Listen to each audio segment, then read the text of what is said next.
제가 준비한 설교를 먼저 파워포인트를 올리고 시작하겠습니다. 잠시만 기다려주세요. 네, 컴퓨터 다시 켜야 되거든요. 잠시만요.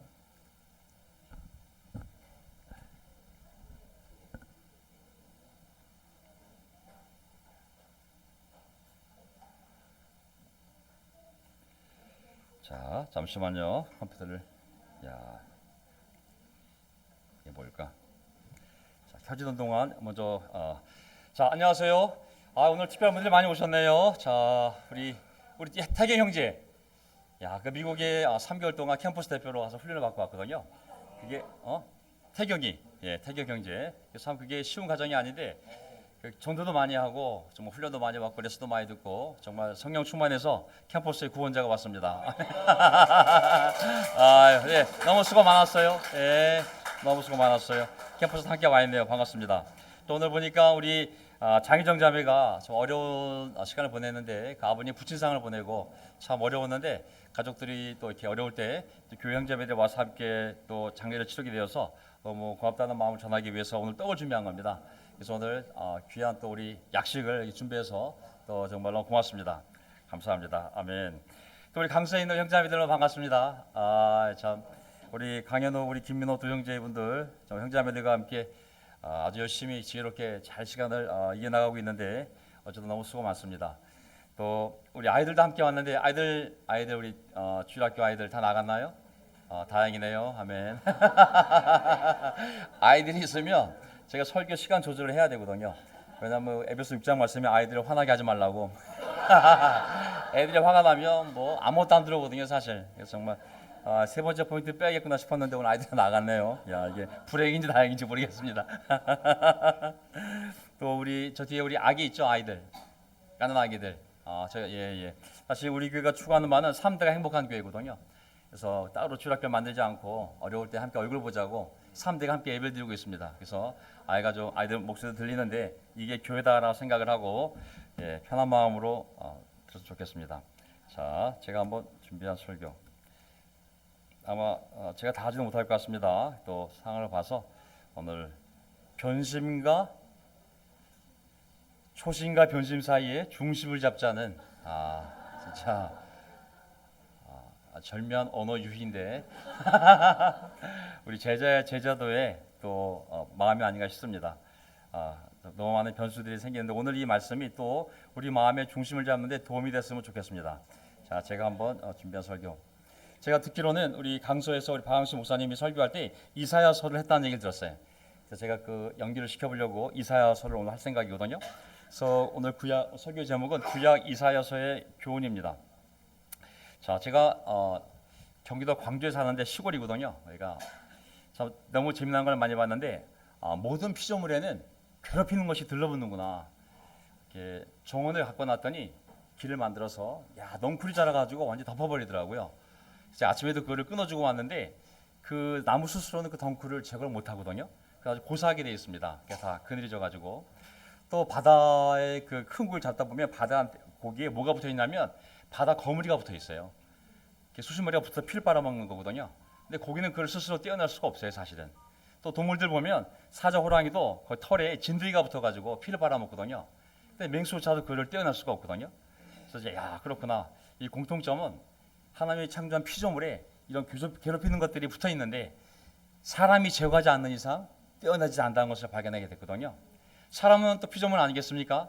사람에게 또 무엇이 붙어 있을까요? 우리 인간의 마음에 두려움, 불안, 걱정, 염려, 또 세상의 탐욕 이런 게 한번 붙어버리면 마음에 들어오면 내가 심은 것도 아닌데 일단 들어오면 이거 안 떨어집니다, 사실. 내가 이거 뗀다고 뗄 수 있는 게 아니거든요, 사실. 그래서 이런 것은 사람의 힘으로 뗄 수 없기 때문에 오직 하나님의 도우심이 필요합니다. 하나님의 말씀이 필요하고 그리고 또 성령님의 도우심이 필요합니다. 그렇지 않고 인간이 이게 스스로의 힘으로 이런 것들을 제거하는데 한계가 있거든요. 오늘 이사야서의 말씀이 정말 또 우리에게 삶의 중심을 잡아주며 이런 걸 털어낼 수 있는 또 귀한 시간이 되기를 바랍니다. 아멘. 자, 이사야서 보게 되면요, 그의 이사야서는 이사야가 쓴 책이기 때문에 그의 이름을 따서 이사야서라고 하지 않습니까? 66장으로 구성이 되어 있어요. 몇 장이요? 네, 성경이 66권이잖아요, 그렇죠? 구약이 39권, 신약이 27권, 66권이기 때문에 이사야서 보면 마치 성경의 축소판 같다고 얘기를 하고 있습니다. 66장이기 때문에 원래 이사야라는 이름은 한국말이고 원래 그 히브리 단어의 그 원래 발음은 예샤야. 근데 예샤야는 또 줄임말이에요. 예샤야후라는 말을 줄임말이 예샤야고, 그리고 영어로는 이사야, 또 우리는 이사야라고 그러는데 하나님은 구원, 예샤라는 것은 구원, 야후는 하나님의 그 이름의 축약형이기 때문에 하나님은 구원, 하나님이 구원하시다라는 뜻입니다. 그럼 이사야에서 제일 많이 나오는 얘기가 뭐겠어요? 하나님 얘기와 구원 얘기 아니겠습니까? 그래서 신약에서 가장 많이 인용된 책이 구약에 있는 39권 가운데 가장 많이 인용된 책이 바로 뭐라고 그랬어요? 이사야예요. 이사야. 그 다음에 아주 조금 적은 양으로 시편이 언급되어 있고, 그리고 그 다음에 창세기, 출애굽기가, 그러니까 제일 많이 신약에서 사도 바울이든 아니면 다른 사도든 예수님이 가장 많이 인용한 책이 바로 이사야서예요. 엄청난 양이 담겨져 있는데 이 내용으로 봤을 때 학자들이 두 부류로 나눠요. 하나는 1장부터 39장, 나머지 두째 파트는 40장에서 66장까지 나누는데, 많은 사람들이 열정을 갖고 처음에 이사야 한번 읽어봐야지 1장부터 읽다가 한 20장쯤에서 멈춰요. 왜냐하면 죄다 심판이거든. 이사야 읽어보면은 말 안 듣는 유다, 뭐 주변 국가들에 대한 하나님의 심판이기 때문에 읽다가 그냥 아이고 심판이기 때문에 너무 격려가 안 돼서 그만두는 게 이제 이사야서거든요. 근데 1장부터 39장까지는 하나님의 심판과 그리고 뭐 뒷부분에 약간 이제 아실의 침공에 대한 역사적 사실의 기록이 있지만 진짜 위로의 부분은 뒷부분에 있어요. 40장부터 66장 사이에 하나님의 많은 위로가 나와 있어요. 그러니까 큐티를 한다면 40장부터 한 장 한 장 읽으면 굉장히 위로가 돼. 그리고 어떤 장을 읽어도 내가 읽어 본 건데 라는 내용이 다 들어있어요. 그래서 40장부터 60장까지 읽어보시면 굉장히 위로가 됩니다. 엄청난 비전이 보이고 엄청난. 올해 주제가 뭐예요? 보라 내가 새 일을 행하겠다. 이사야 43장이잖아요. 그렇죠? 뒷부분에 있잖아요. 그래서 제가 40장부터 66장까지를 쭉 읽어보고 그 중요한 내용을 정리하려고 했었는데 저는 다 읽어봤지만 어떻게 이걸 다 정리할 수 있겠어요? 제가 중요한 주제 40장부터 66장 사이에 있는 이사야가 얘기하고자 했던 중요한 주제들이 있어요. 그걸 몇 가지 말씀드리고 제 설교를 정리하도록 하겠습니다. 제가 다시 확신하는 게 뭐냐면 큐티를 할 때 이사야서 큐티 한다면 40장부터 60장까지 한 장 한 장 읽으면 우리 신앙을 정리할 수가 있어요. 그만큼 거기에 굉장한 위로와 또 비전과 꿈과 하나님의 그 약속이 넘쳐나는 것이 정말 이사야서 후반부입니다. 자, 이사야서에서 이제 그 하나님은 구원이시다는 이름을 가진 이사야가 설교할 때 이 메시지를 전할 때 상황이 어떤 상황이냐면 두 파트가 있어요. 하나는 심판이고 하나는 위로인데, 심판은 왜 심판받겠어요? 하나님을 떠났기 때문에 삶이 잘못되어져서 너희가 힘들어진 거야. 너희가 회개 안 하면 좀 있으면 바빌론에 쳐들어와서 너희 멸망이 계속 경고하고 심판하는 부분이 있겠죠. 근데 이사야가 오래 살았거든요. 그래서 왕을 4명을 거쳤어요. 4명을. 예언한 기간이 40년에서 60년이에요. 그러다 보니 경고를 듣지 않고 말 안 듣는 백성한테 한 부분이 앞부분에 있고, 그들이 바빌론 포로로 끌려가서 포로 생활에 있는 그 백성들을 위로하는 부분이 있어요. 그러다 보니 뒷부분은 위로의 구절이 될 수 있거든요. 그래서 앞부분을 보게 되면 왜 내 백성이, 하나님의 백성이 그렇게 어려운 삶을 살게 되냐면 거룩하신 하나님을 잊었기 때문이다. 그게 제일 원인인 거거든요. 왜 이 모든 고통이 왔는가? 첫 번째 원인, 거룩하신 하나님을 떠났기 때문에. 그래서 이사야서를 보게 되면 우리가 잘 아는 구절인데 이사야 6장에 보면 이사야가 이제 하늘 아래 들려 올라가는 모습이 나오거든요. 그래서 이제 본격적인 하나님 일을 하기 전에 그가 먼저 하나님에 의해서 이제 깨끗해지는 과정이 벌어지는데, 천국에 올라갔더니 하나님 보좌 앞에 천사들이 있는데 오늘 찬송 있잖아요. 찬송. 천국의 찬송은 이거예요. 거룩하시다, 거룩하시다, 거룩하시다. 만군의 주님, 온 땅에 그의 영광 가득하다. 이게 찬송가 내용이에요. 천국에 가면 이게 찬송가예요. 하나님을 거룩하시다. 카도시, 카도시, 카도시. 히브리어로 카도시, 카도시, 카도시. 하나님 영광 온 땅에 가득하네. 그러자 하늘이 흔들었다고 그랬거든요. 거룩하신 하나님. 왜 이 이스라엘 백성이 고통을 받고 있냐면 그 거룩에서 떠났기 때문에 이렇게 우리가 타락해서 고통을 받고 있는 거라고. 그 다음에 후반부에 가시게 되면 이제 하나님을 찬양할 때 이사야 45장 11절 이스라엘의 하나님 사이에 뭐가 있어요? 거룩하신 하나님 가운데다 거룩하신 하나님 곧 이스라엘을 지으신 여호와 하나님께서 말씀하신다. 47장 4절 우리의 구원자는 그 이름이 만군의 주님 이스라엘의 거룩하신 하나님이시다. 이 거룩하신 하나님, 거룩하신 분이란 단어가 계속 등장을 해요. 그래서 신학적으로 얘기하면 신론이에요. 신론. 하나님이 누구신지 다시 처음부터 자기 백성에게 알려주는 거예요. 다시 하나님에 대한 신앙 ABC부터 시작하자. 1번 그 하나님은 거룩하신 하나님이다라는 것을 알려주는 거거든요. 그래서 왜 이거를 얘기하고 싶었냐면 보세요. 거룩이라는 개념은 우리가 잘 알고 있죠. 거룩은 뭐예요? 분리하다. 떼어놓는 게 분리잖아요. 떼어놓다가 거룩이라는 단어 뜻이에요. 엄숙하다가 그 뜻이 아니라 히브리어로 거룩하다는 단어는 뭐냐면 어떤 것을 떼어서 분리시키는 게 거룩이라는 개념이에요. 그건 뭐냐면 거룩하신 하나님이라는 것은 하나님은 완전히 인간과 다른 초위에 계신 우리를 창조하신 너무 높으신 분이야. 그 개념이 먼저 1번이 돼야 되는 거예요. 그래서 거룩이라는 단어를 백성들에게 다시 알려주는 거예요. 그래서 이 거룩함은 나중에 후에 그의 백성들에게 단순히 하나님은 저기 있고 우리는 여기 있다. 분리되어진 초월한 분이야 라는 뭔가 알려주는 것이 아니라 그분이 우리에게 명령한 우리를 창조한 하나님이 이렇게 살라고 했어 라고 명령한 도덕적, 윤리적 의미를 품게 되는 거예요. 그래서 사람이 거룩하게 산다는 것은 뭐냐면 하나님이 거룩하니 너희도 거룩하여라.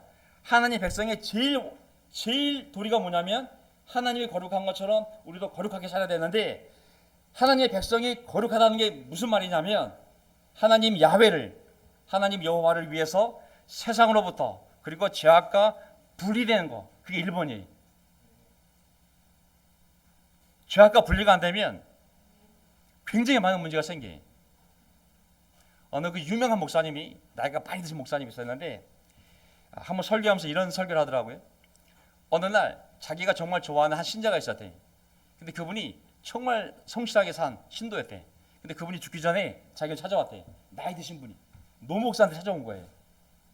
그러면서 고백할 게 있다고.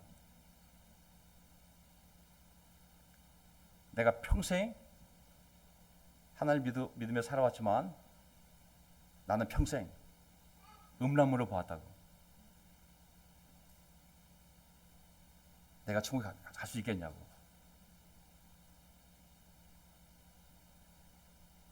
그 목사가 봤을 때 자기 교회 안에서 자기가 봤을 때 가장 열심히 있는 성도라고 생각했던 그분이 평생 자기 교회를 다녔는데 죽기 전에 자기가 아플 때 마지막으로 그 목사에게 와서 고백한 거예요.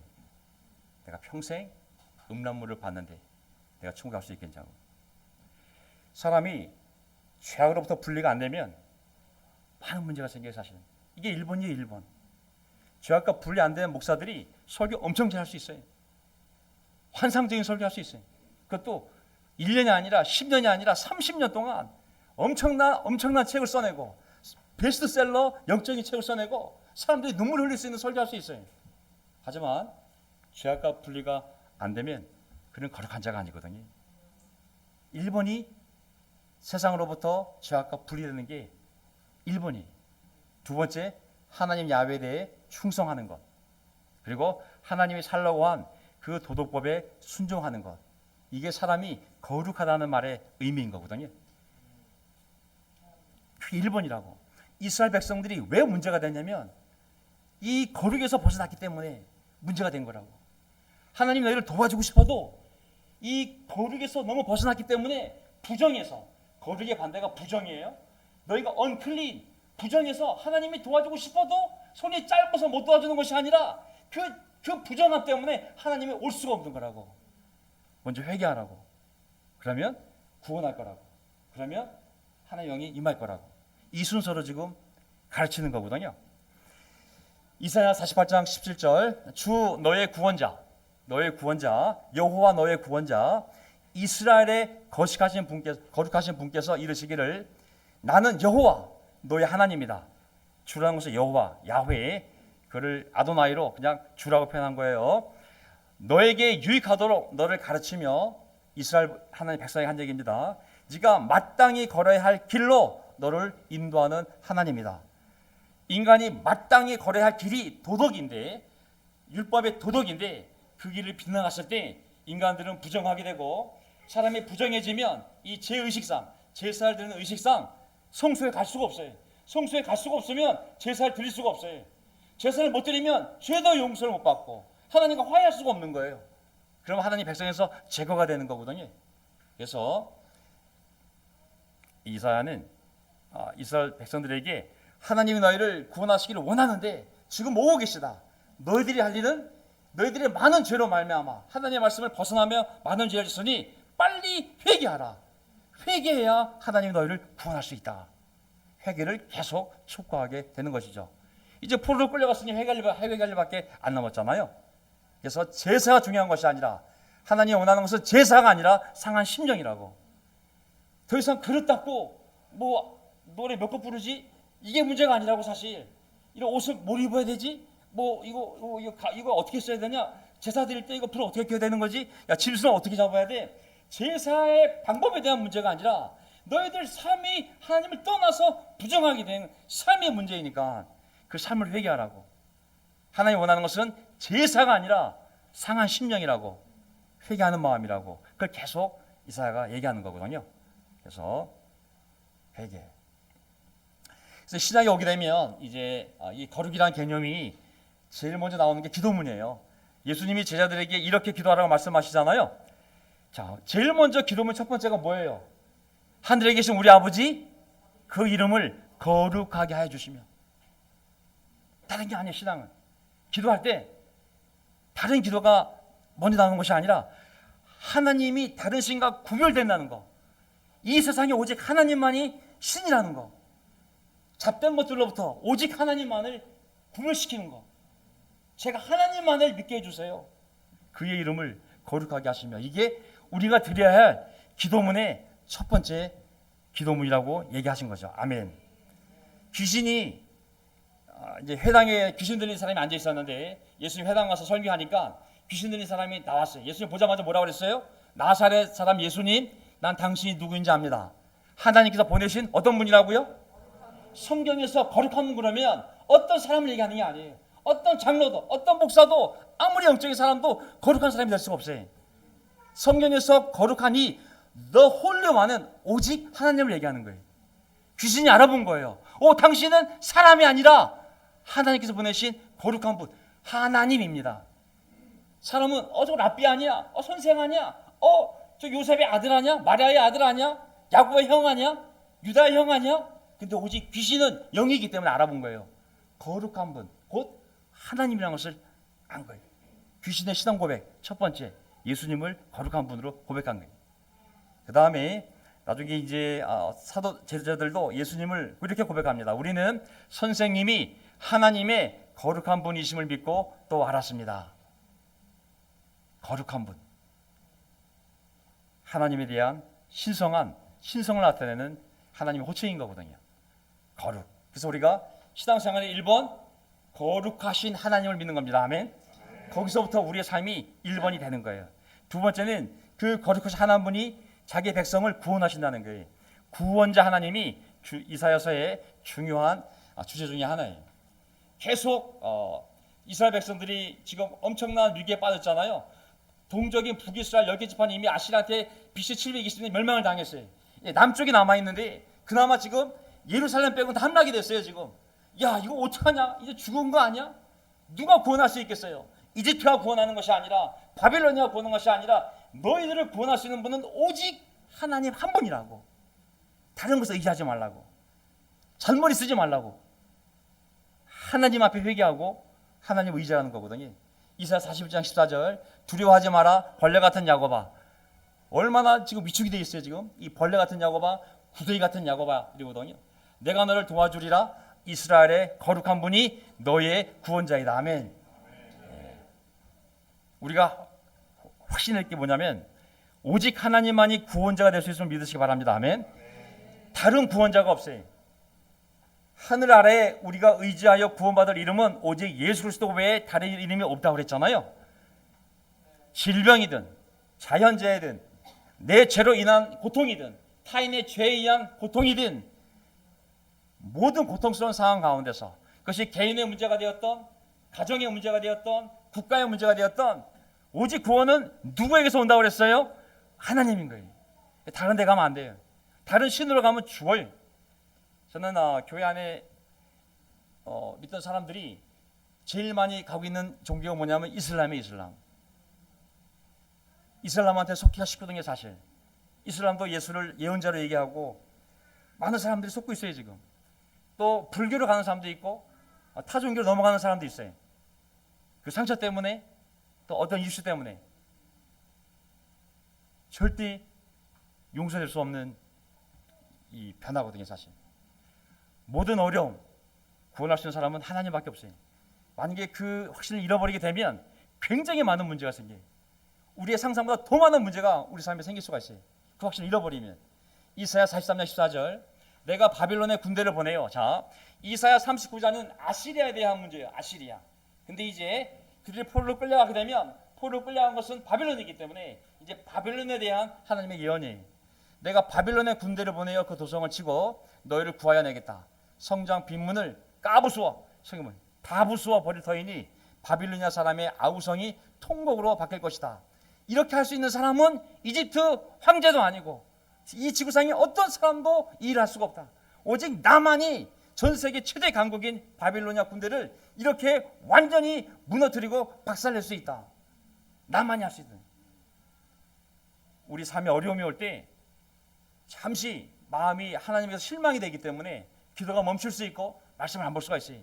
우리 실망이 오니까. 하지만 다시 정신을 차리고 하나님께 의지해야 됩니다. 아멘. 구원은 오직 하나님께서만 오는 거거든요.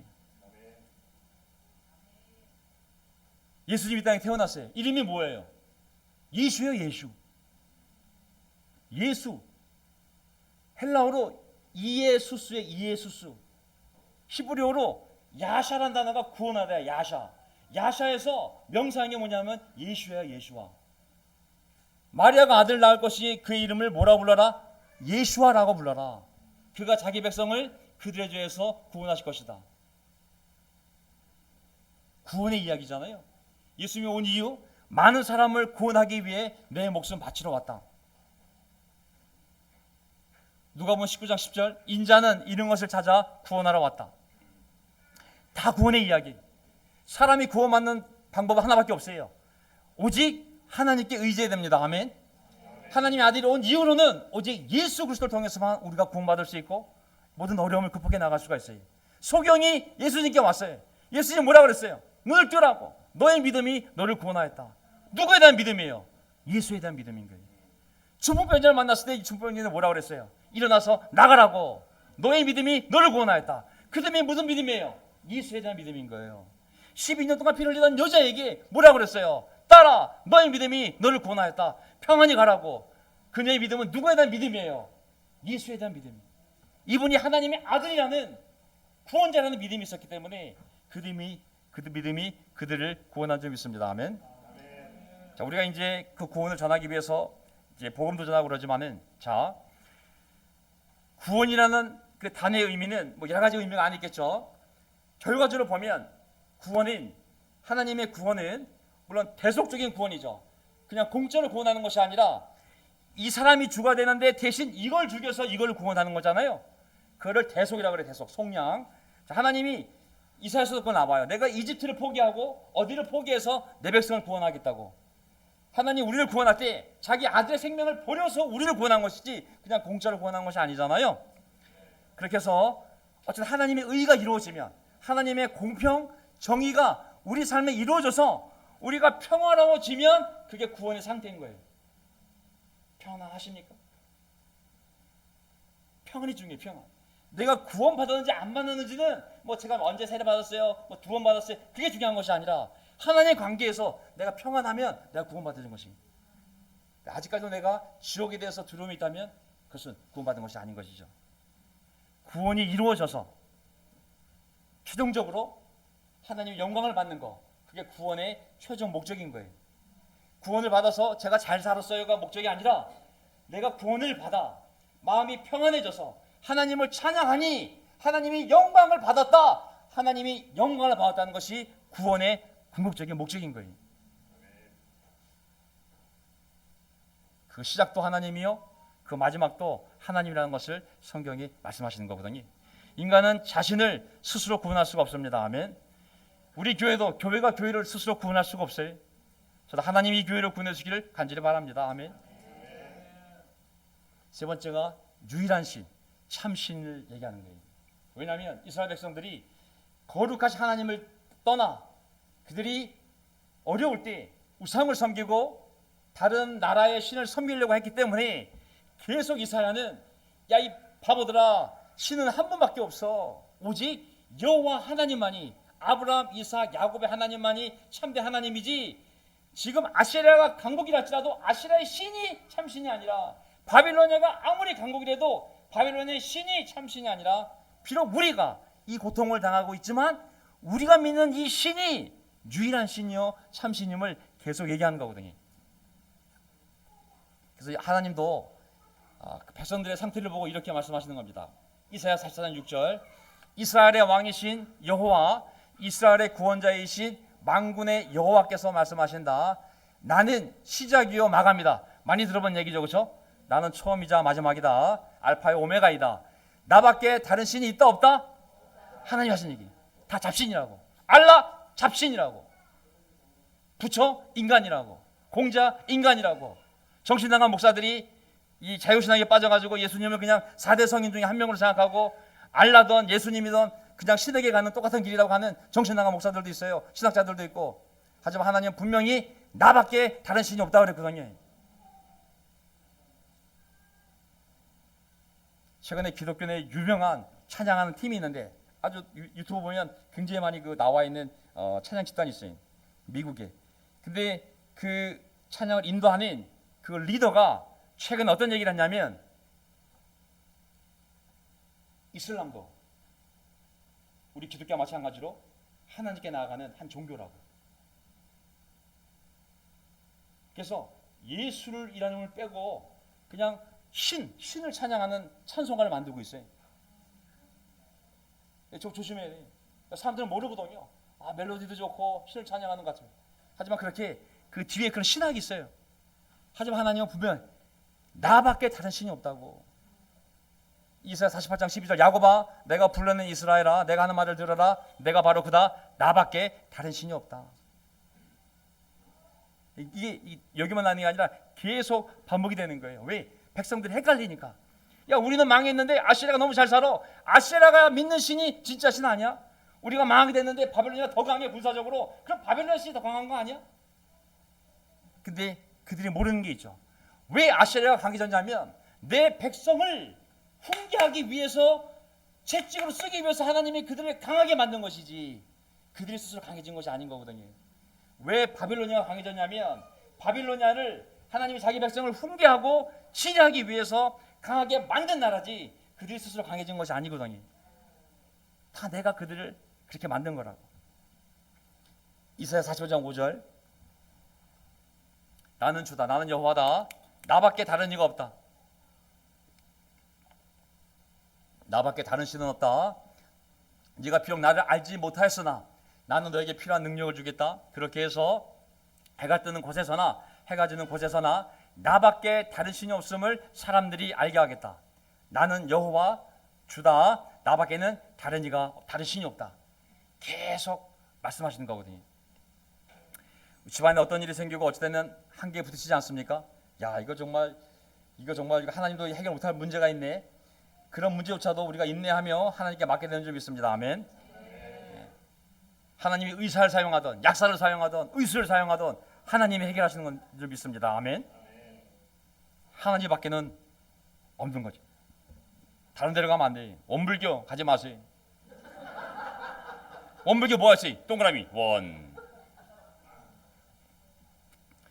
옛날에 우리 교회에서 신앙을 잘하는 형제가 있었는데 교회 나갔어요. 나 그의 집에 갔던데 그 책꽂이에 다양한 종교 책자가 꽂혀 있는 거예요. 공자님 말씀, 원불교 말씀.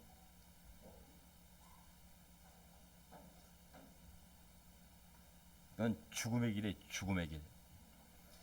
자, 왜 하나님이 자기밖에 없다고 하시는 근거가 뭐냐면 첫째, 내가 세상을 창조한 유일한 신이기 때문에 말씀하신 거예요.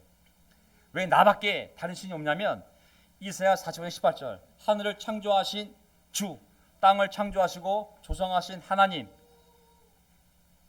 그리고 그곳에 사람이 살 수 있게 만드신 분은 내가 한 거지 다른 신이 한 거 아니라고. 모든 신들은 인간이 만든 잡신이요 우상이라고. 그들은 아무 능력이 없다고. 창조는커녕 사람이 거꾸로 나무와 돌과 철로 만든 거라고. 왜 그런 피조물을 너희들이 섬기냐고. 왜 내가 참신이냐면 내가 세상을 창조했기 때문에 나만 참신이라는 거거든요. 두 번째, 왜 하나님만이 참신이냐면 이사야 45장 21절 너희는 앞일을 말하고 진술하여 보아라. 함께 의논하여 보아라.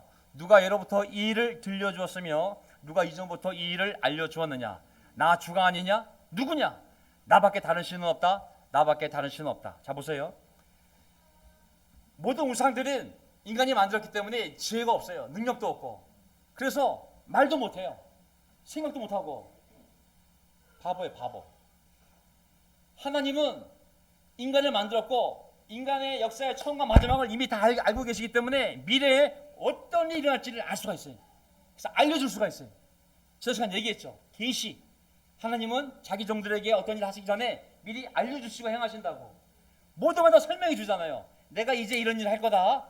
그 일이 벌어졌을 때 내가 지금 이런 일을 하고 있는 거다. 끝나고 나면 이거 내가 한 거다. 하나님이 모든 이스라엘 백성에 일어나는 일들에 대해서 다 설명해 주었어요.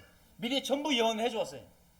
왜? 그 일이 일어났을 때 저절로 일어난 것이 아니라 내가 하나님으로서 그렇게 만들었다는 것을 그들이 증언할 수 있도록, 정리될 수 있도록 그렇게 하신 거잖아요. 너무 안타까워요. 정신당한 신학자들이 있어요. 정신당한 목사들도 있어요. 그들은 이사야서를 볼 때 이렇게 보는 거예요. 예언서를 보게 되면 이거는 이 예언자가 죽은 다음에 벌어진 일인데 어떻게 이렇게 정확히 알 수가 있지? 이 책은 앞부분은 이사야가 썼는지 모르겠지만 이 미래에 대한 부분은 이것이 다 이루어지고 난 다음에 폴상이 끝나고 나서 돌아온 다음에 일어난 것을 정리해 쓴 거구나. 이렇게 받아들이는 거예요. 하나님의 예언을 안 믿는 거예요. 어떤 예언자가 하나님의 영광을 받아 하나님이 정확하게 미래에 대해서 너희가 아시리아에 멸망당할 거고 폴상을 끌려갈 거고 70년에 돌아올 거야 썼으면 그걸 예언을 받아들여야 되잖아요. 근데 그걸 믿지 않는 신학자들이 있어요. 아니야, 그거는 다 이루어지고 난 다음에 그 이루어진 걸 보고 어떤 사람이 거기다 더한 거야. 우리가 믿는 하나님은 우리를 초월하신 하나님이잖아요. 미래를 다 알고 계시잖아요. 미래에 일어날 일을 우리에게 알려줄 수 있잖아요. 그렇죠? 어떤 우상이 그 일을 할 수 있냐고.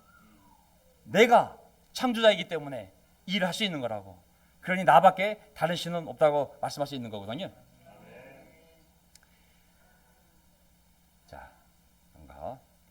자, 이제 요것만 하고 끝내겠습니다. 제가 딱 요 두 구절만 더 보고 끝내겠습니다. 나머지 포인트는 나중에 제가 하도록 하겠습니다. 저 강수호교회 한번 더 오세요. 네. 자, 마지막 이제 하나님의 기도하는 집인데 제가 오늘 결론을 내야 되니까 이걸 결론 내겠습니다. 하나님의 기도하는 집. 자, 하나님의 기도하는 집 이사야 50장을 보게 되면 이제 하나님께서 내가 그들을 나의 거룩한 산으로 인도하여 기도하는 내 집에서 하나님이 하신 말씀입니다. 성소예요, 성소. 하나님이 집은 성소잖아요. 하나님이 내 집에서 그건 성소를 얘기하는 거겠죠. 기쁨을 누리게 하겠다. 또한 그들이 내 제단 위에 바친 번제물과 희생제물을 내가 기꺼이 받을 것이니 나의 집은 모든 민족이 모여 기도하는 집이라고 불릴 것이다. 근데 제가 일부러 뭘 뺐냐면 앞구절을 뺐어요. 이사야 50장 앞구절이 뭐냐면 이방인에 대한 거예요. 이방인. 내가 때가 되면 이방인들 다 부를 거라고. 유대인들 너희들은 맨날 이 성소가 너희들만 들어갈 수 있는 곳, 예를 들면 이 이방인의 뜰 따로 있고 여기는 유대인만 들어가고 여기는 제사장만 들어가고 여긴 제 대상만 들어가고 너희가 구분했지만 때가 되면 이방인들을 내가 다 나의 집으로 부를 거라 그랬어요. 그래서 내 집에서 이방인들이 나에게 기도할 거라고, 이방인들이 성소에 와서 하나님께 기도하며 기쁨을 누리게 할 거라고, 그들이 제사를 바치면 내가 전부 다 받을 거라고, 너희들은 이방인이라고 들어오지도 못하게 만들지만 내가 그들을 다 오게 해서 내 집에서 그들의 재물을 받으며 그들이 기뻐하게 하겠다고. 왜? 나의 집은 유대인만의 집이 아니라, 온리 처치가 아니라 만민이 모여 기도하는 집이라고 불릴 것이다. 아멘. 이게 하나님의 비전이에요. 이사야서를 보게 되면 꿈이 생겨, 비전이 생겨. 막 모든 무기들을 녹여서 농기구를 만들 거며, 우와, 온 인류가 한 군데 모여서 하나님을 찬양할 거며, 막 꿈이 막 생겨요. 그냥 그 비전 때문에, 하나님의 그 비전 때문에. 근데 예수님 때 어떤 일이 벌어졌어요? 마가복음 11장 17절, 예수께서는 가르치시면서 그들에게 말씀하셨다. 기록한 바 내 집은 만민이 기도하는 집이라고 불릴 것이다 하지 않았느냐? 그런데 너희는 그것을 강도들의 소굴로 만들어버렸다.